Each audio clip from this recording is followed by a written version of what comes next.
சென்னை கோடம்பாக்கத்தில் தனது ரசிகர் மன்றம் சார்பில் நடைபெற்ற சமத்துவ பொங்கல் விழாவில் நடிகர் விஷால் கலந்து கொண்டார். இந்நிகழ்ச்சியில் புலியூர்புரம் பகுதியைச் சேர்ந்த 50க்கும் மேற்பட்ட குடும்பத்தினர் கலந்து கொண்டு பொங்கல் வைத்து கொண்டாடினர். பொங்கல் வைத்த பெண்களுக்கு சேலைகளை வழங்கிய நடிகர் விஷால் அப்பகுதியில் உள்ள கோவிலில் சுவாமி தரிசனம் செய்தார்.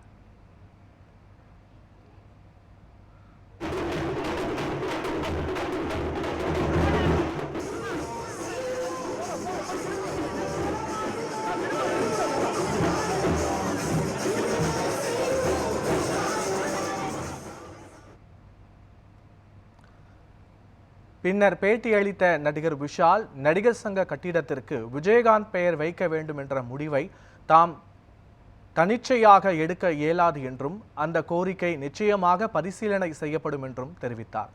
மேலும் இந்த ஆண்டு இறுதிக்குள் நடிகர் சங்க கட்டிடத்தை திறக்க திட்டமிட்டுள்ளதாகவும் அவர் கூறினார்.